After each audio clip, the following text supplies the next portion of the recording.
Tennant Minerals is focused on its 100% owned Barkley project in the Northern Territory, where a review of historical drilling, geochemical data, and gravity surveys has uncovered two high-priority copper-gold targets, Babbler and Wedge, located just kilometres from the high-grade Bluebird copper-gold discovery. Joining me today is Tennant Minerals CEO Vincent Algar. Vince, welcome back to TSN. Great to be back. Thanks, Phil. Now, you've just announced the identification of two large-scale gold and copper targets, Babbler and Wedge, just south of your Bluebird discovery. Can you walk us through what makes these targets so significant? Look, today we announced these two exciting targets from our ongoing exploration of the larger Barkley project, as we call it, east of Tennant Creek in the Northern Territory. As followers of Tennant will already know, the company has drilled multiple intersections of high-grade copper and gold at its Bluebird project, about 7 kilometres north of this particular opportunity at Babbler. So Babbler sits just to the south of that. The reason it's of great interest is it represents an area of widespread gold and copper mineralisation identified in historical drilling.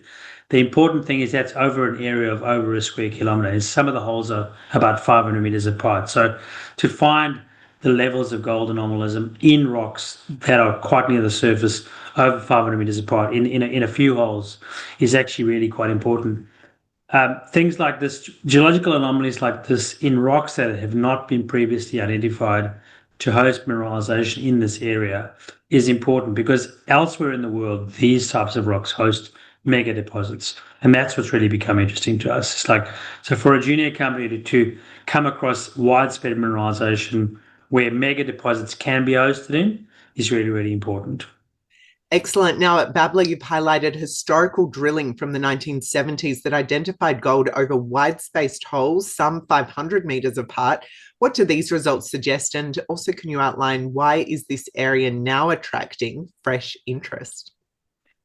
If you consider, let's go back to the history, right? So historically at the time in Tennant Creek, gold, when they drilled these holes, you can even see from the notes, they were not considered important because of two reasons. One, they were not high enough grade.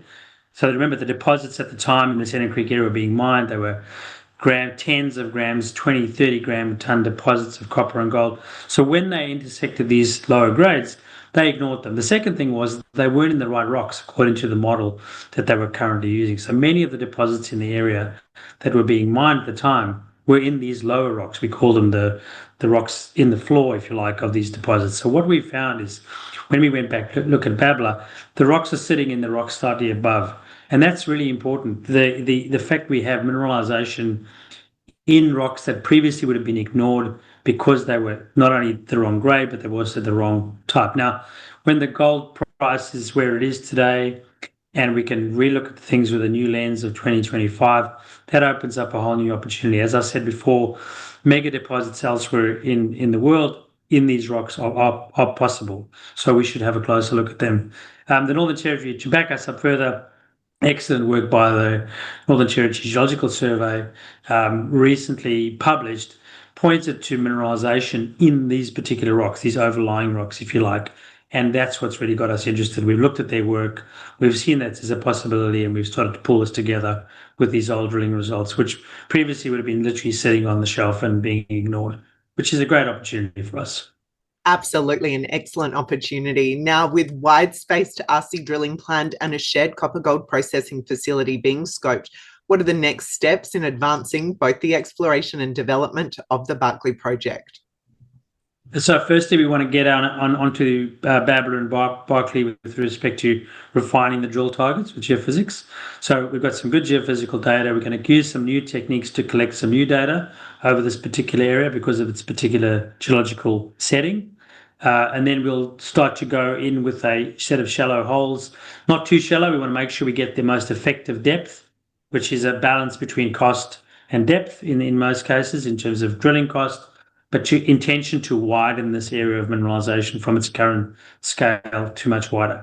In terms of our other work, Bluebird itself continues to be evaluated and move towards the partnership with the alliance partners for the development of the joint processing plant in the area for copper and gold. And all that'll happen if this grows legs and becomes bigger, it can be part of that larger story. Great to hear. Well, thank you for the update from Tennant Minerals, Vince, and look forward to following your developments. Thanks, Del.